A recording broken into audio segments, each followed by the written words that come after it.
Hello, my name is Adrian Anderson. I have more than 10 years of hands on experience working with CPQ, and currently I'm a part of the Oracle Center of Excellence. This video will be an introduction to what Oracle CPQ is, and I'll also explain most, if not all, of the features that you should be aware of. This video will be for administrators or people who are just curious. So, what is Oracle CPQ? The best way I find to explain what CPQ is just to use the acronym CPQ. The C stands for configuration. Configuration is going to deal with your parts and your product catalog. And it also deals with what we call your configuration experience. So if you sell something that has a lot of options, and those options are constrained or informed by context or previous selections, then that experience is what you're going to build in a configuration experience. Next is the P. The P stands for pricing. More specifically, I like to think of this as transactional pricing. The P or pricing will happen in the pricing portal we see here in the products box, and it's going to be how, simply put, you associate prices with your parts. The next is Q, the quoting. Quoting, often called commerce, is going to be the definition of your selling process, from when a transaction is created to when it ends, and then all the steps in between, plus approvals and also document outputs and integrations to CRMs or fulfillment systems or subscription systems. There's other things you should be aware of in CPQ. In the developer tools, we have BML library. BML stands for Big Machines Markup Language. It's a proprietary programming language of CPQ. And in BML libraries, this is where you can define functions or utility functions that can be used elsewhere in the application. We have data tables. Think of data tables as CSV tables. In fact, that is what they are when you download them. These are tables that can hold data that you can create and extend really as much as you like.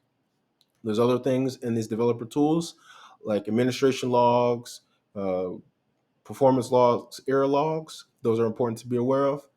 And also something worth mentioning is the global search on BML, which is quite useful. We may get to that later. We have in our general box, you don't really do much in the generals box. It's good to know it's there, obviously. Your host company will have key information about your site, how it's provisioned, who it belongs to, its currencies, its time zone, other information like that. You don't spend too much time in the general box, so we can move on from there. In the integration platform, we have the accounts object. We also have some catalogs for your interfaces or APIs. And then the integration center, which is where you'll likely spend most of your time at. This is where you can set up different types of integrations like general integrations, integrations to e-signatures like DocuSign, and then integrations to middlewares.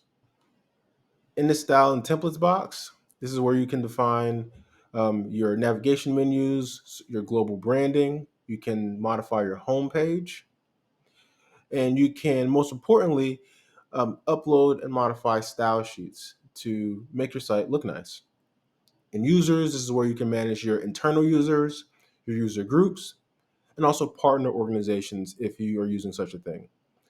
And then lastly, but not leastly, in the utilities box, this is where you would do a lot of bulk work, where you can bulk download and bulk upload information, and also do migration of things from one site to another, or to create migration packages that you can download and take with you. So that's just a general overview, a 101 of CPQ. In later videos, we'll look at what the C, the P, the Q are in more detail. And at some point, we will begin implementing. This site we're looking at now is fresh. We haven't made anything. The only thing we've done is log in. So we will ride together, take this journey together as we implement and uh, put in a generic use case, but a use case that will cover best practices and, if not all, most ways to implement, most things to think about. So I hope that's helpful. If this was useful to you, please leave a like. If you have questions or just want to give some feedback, please leave a comment. I will read those, and I hear those are really good for the algorithm. And thank you very much. Talk to you next time.